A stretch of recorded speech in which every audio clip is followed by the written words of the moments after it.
Hello, this is Mrs. Reed, and today we are going to be going through your Unit 1A study guide. Alright, so remember when you are solving equations, remember you always need to simplify first. So I see here in number 1 that I have some x's that I can combine together because they are like terms, and what I taught in my class was the boxing method. So you can box in every term with the operation before it. So when you combine these two numbers together, you get a 9.3 plus a negative 8.8. So if you were to plug that in your calculator, you would get a 0.5x. And then you still have a minus 1.4, so you're just going to bring that down. And then you still have your 23.45. Okay, so if you simplify your equation all the way, you should now just get your basic two-step or one-step equation, which in this case it's a basic two-step. So your next step is to always move the number on the same side as x but not attached to it, and it's always going to be adding or subtracting.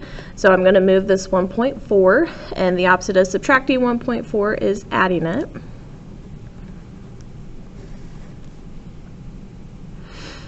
So my 1.4's will cancel because that equals 0. I'm left with 0.5x equals, and then if you take a 23.45 plus a 1.4, that's going to give you a 24.85.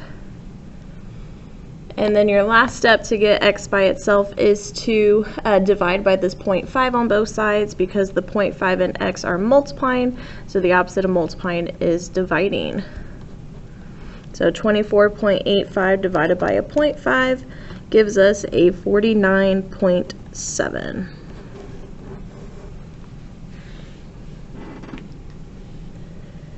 Okay, so let's look at number 2. So again, if you can simplify this equation, you need to do that first. So I see some parentheses that I can simplify by doing my distributive property. So you're going to take that 3 and you're going to multiply it times everything on the inside of that parentheses.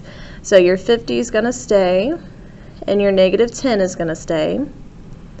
And then you're taking a positive 3 times x, which is 3x, and a positive 3 times a negative 8, which is a negative 24. Okay, so again, you don't want to start solving this equation until you know for sure that it's simplified all the way. And I can still see some terms here that I can simplify, because I see a negative 10 and I also see a negative 24. So I have two constants that I can still combine together. So if you combine those together, you're still going to have your 3x, and then a negative 10 plus a negative 24 is a negative 34.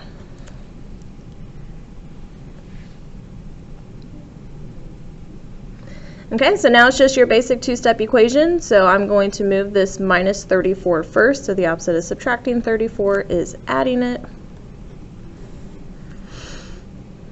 So 50 plus 34 is 84.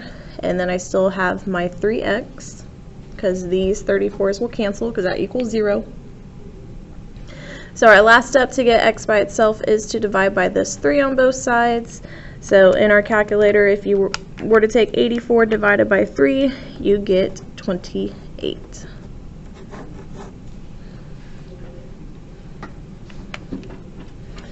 Alright, moving on to number 3. So again, I see some parentheses that I need to get rid of, so I need to simplify this equation first by doing my distributive property. So again, you're taking this outside number and you're multiplying it times everything on the inside. So 9 times 2x is 18x.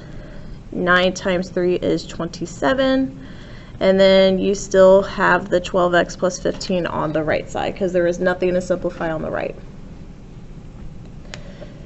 Okay, so this is variables on both sides. So our first step after you simplify is to move all of your variables to one side of the equal sign, and then you'll move all of your constants over on the other side. So I'm going to move this 12x over here with the 18x. So since this is a positive 12x, the opposite of adding 12x is a negative or subtracting. So 18x minus 12x is 6x. You still have a plus 27, so you'll bring that down, and you also still have a positive 15. All right, so then your next step, again, this is just a basic two-step equation, is to move this plus 27 over to the other side. So the opposite of adding 27 is subtracting 27. So 27 minus 27 is 0, so that's going to cancel. You're going to be left with 6x equals, and then 15 minus 27 is negative 12. And then our last step to get x by itself is to divide by that 6 on both sides. So negative 12 divided by 6 is negative 2.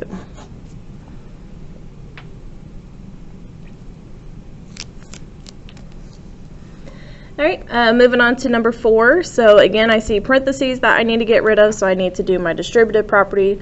So 1/3 times x is 1/3 x. 1/3 times 9 is 3, and all of that will equal 12.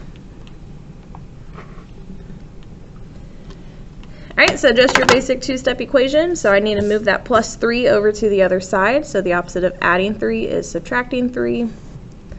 I'm left with a 1/3 x equals, and then 12 minus 3 is 9.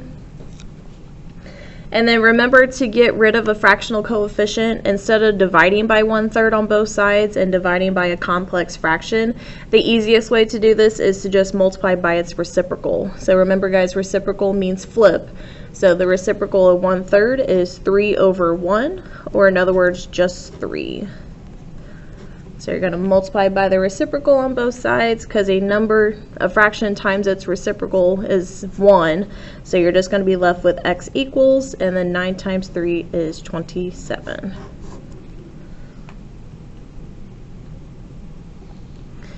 All right, number 5. So whenever you guys see an expression in the numerator and then just a single number in the denominator, you need to get rid of that denominator number first, and that's how you're going to simplify this equation.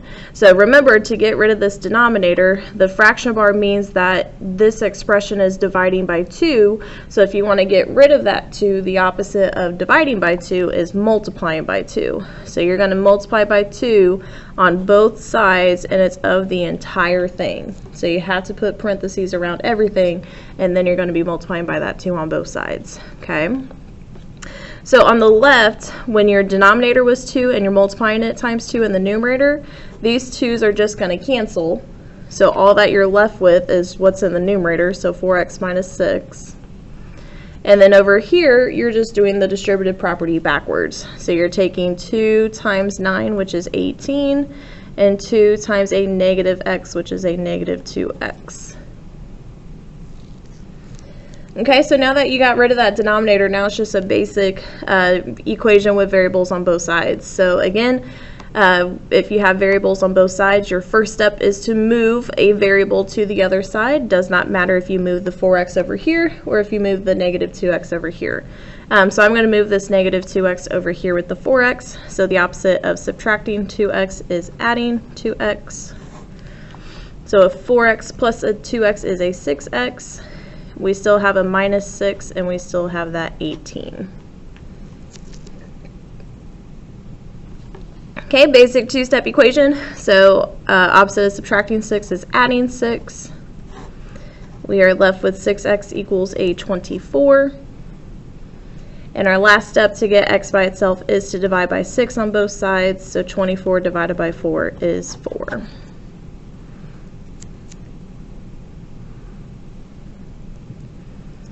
All right, and then the last one here, so there's no simplifying to be done. All that we have to start doing now is just moving variables to one side and moving constants over on the other side. So I'm going to move this 1/3 x over here with the 2/5 x. So again, since it's positive, think of this as like adding. So the opposite of adding a 1/3 x is subtracting a 1/3 x. So in my calculator, if I take 2/5 minus 1/3, I get 1/15, so this would be 1/15 x, and then I still have my minus 13 equals my 1/15.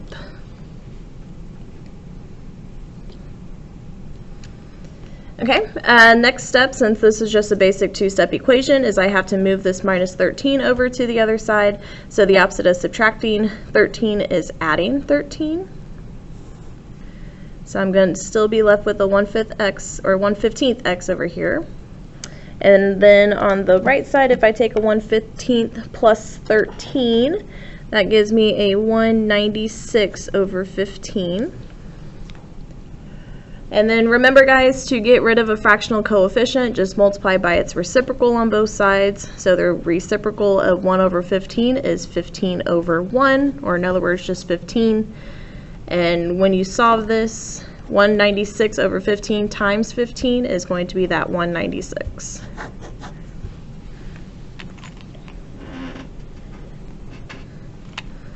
All right, moving on to number 7. So fill in an expression to create an equation with infinitely many solutions.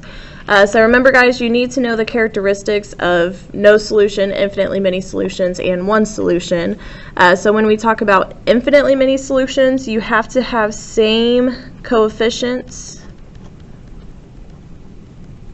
and same constants.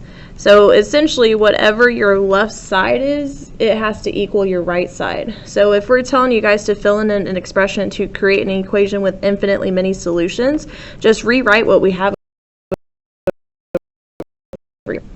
Just rewrite what we have over here. So you have to have same coefficients, so you have to have a 2 over here attached to your x. And then you have to have same constant, so you have to have a plus 10 over here. So essentially, you're just rewriting the same thing. So infinitely many solutions, your left side equals your right side. All right, determine if each equation has no solution. Write true if the equation has no solution, or false if the equation is not no solution. So again, you need to know the characteristics. So the characteristics for no solutions is that you have same coefficients but different constants.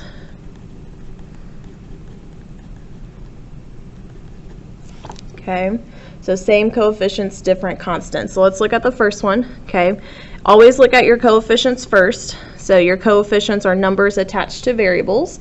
So as you can see, we have 2 3s on both sides, so we do have same coefficients. So now we need to see if we have different constants. So constants are numbers not attached to variables, and as you guys can see, they're both 7s. So we have same coefficients, same constants, so that's actually infinitely many solutions. So we're going to write false here, because that is not no solution. Okay, let's look at the next one. So again, look at your coefficients first. I see a negative 2x on the left side. And remember, guys, a minus sign is a negative sign, so I also see a negative 2x on the right side. So again, I have same coefficients. So now you move to your constants. I see a 6 and a 10. So we do have same coefficients, different constants. So this is no solution. So I'm going to write true over here. For this next one, I need to simplify the left side first so that I can see if I have same coefficient, different constants. So 6 times a 3x is a 18x. 6 times 3 is 18, and then I still have my plus 7, okay? So technically, after you simplify and you look at your coefficients, because that's what we're looking at first, notice how my coefficients, since I have no other x's over here to combine it with my 18x, notice how my coefficients are different. So as soon as you see that your coefficients are different, once you simplify this all the way, so like if I were to add my 18 plus 7, that would be 25. So this equation would be 18x plus 25 equals 15x plus 4. So as soon as I saw that I had different coefficients, I knew that this is one solution. So we're looking for no solution, so this is false. Okay, same thing here. I need to simplify by doing my distributive property. So 1/2 times 6x is 3x, and 1/2 times 12 is 6.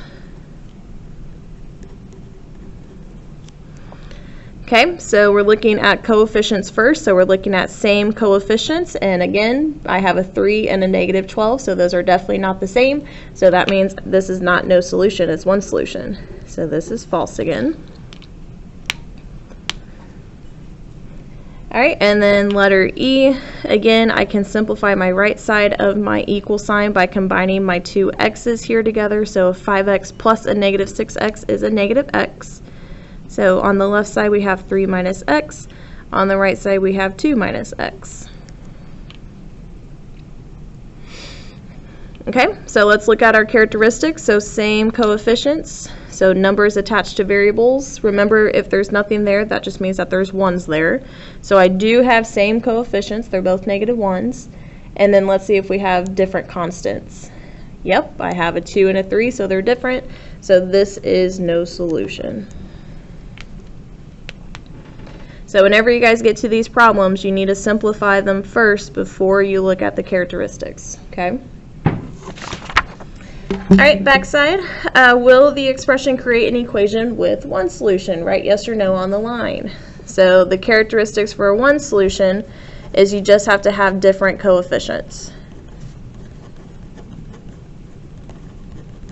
The constants do not matter. The constants can be the same or they can be different. The only thing that you need to look for are different constants, or sorry, different coefficients, okay? All right, so they start us off with 13x minus 2. So if we were to plug in negative 2x plus 5 over here, look at your coefficients, okay? Numbers attached to variables. Are they different? Yeah, I have a 13 and a negative 2. So again, if they're different coefficients, that means that it is one solution. So I'm going to write yes here. Okay, if I were to plug in the next one, so again, look at your coefficients, numbers attached to variables. I have two 13s, so are those different? No. So that means that it's not one solution.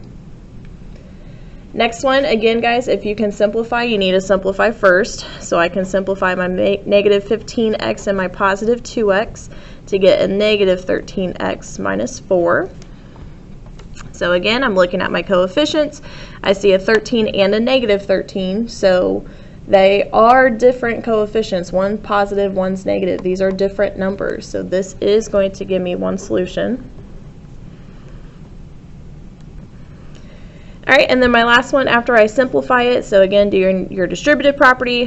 1/2 times a 26x is a 13x, and 1/2 times a negative 4 is a negative 2. So again, looking at my coefficients here, I have same coefficients, so that does not mean it's going to be one solution. So that should have went yes, no, yes, no.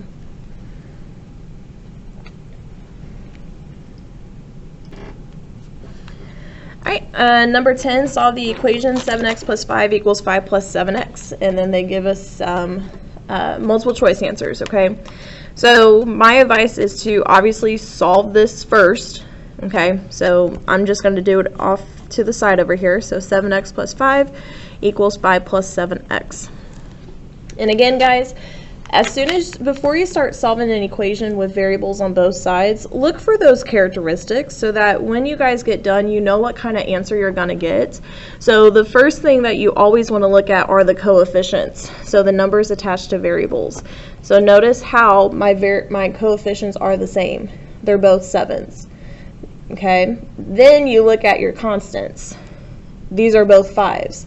So when I have same coefficients, same constants, remember, same coefficient, same constant means that it's going to be infinitely many solutions.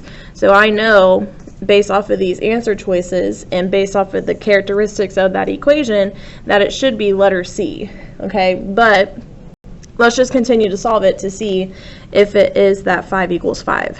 Okay, so remember, if it's simplified, you're moving your x's to one side. So let's say I move this 7x to the left side. Opposite of adding is subtracting. And notice that both of my 7x's are going to cancel because they both equal 0. And notice how you will be left with that 5 equals 5. So since 5 equals 5 is a true statement, that is your indicator that it's infinitely many solution. Or we talked about in my class, all real numbers. So that is C. And guys, you can do process of elimination here. Like, we haven't talked about order pairs at all within equations, so don't pick any of the order pair ones, okay? And then the other ones, you just have to solve it to see which one it is, okay? All right, number 11, given the equations, find the value of x. So when we give you guys two equations that say y equals this and y equals this, that means that we have something in the format of like y equals y. So as we know, y does equal y, so we have two equations that equal y. So if we're telling you guys to find the value of x, all that you have to do is just set these two equations equal to one another. So it's going to be 4.5x minus 7 equals 8 plus 2x. So again, when you see these two y's, okay, if y equals this and y equals this, just set your y's equal to each other and then just solve that equation, okay? All right, so first step is moving your x's to one side. So I'm going to move this 2x by subtracting it to the 4.5x over here. So our two x's are going to cancel. I'm going to be left with 8 over here. Over here on the left, I have a 4.5x minus a 2x, and that will give me a 2.5x. And then bring down your minus 7. Now it's just a basic two-step equation, so the opposite of subtracting 7 is adding 7. We're left with a 2.5x equals 15.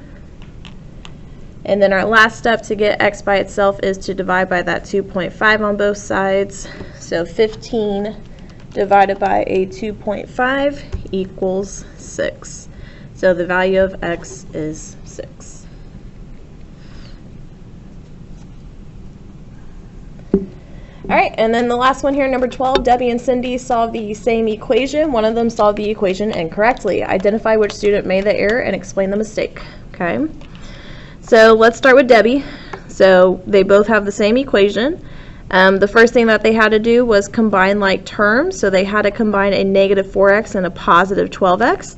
And if you were to take negative 4 plus a positive 12, that should give you an 8. And notice how Debbie got negative 16x and Cindy got that 8x. So right away, I know that the person who made the mistake was Debbie. So we have to identify which student made the error. So we're going to say Debbie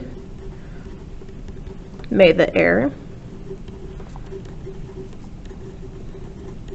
And you have to explain the mistake. So Debbie made the error because when she was combining like terms,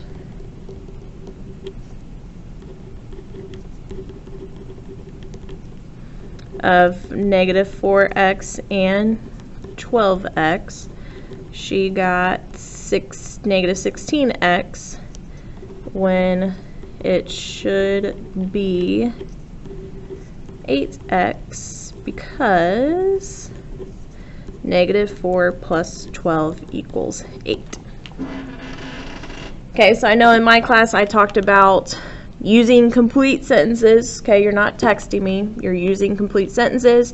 You're using math vocabulary, like here's like terms, and then you're also explaining the why part. So why was she incorrect? Okay, so that is your study guide. If you have any questions, please let your teacher know.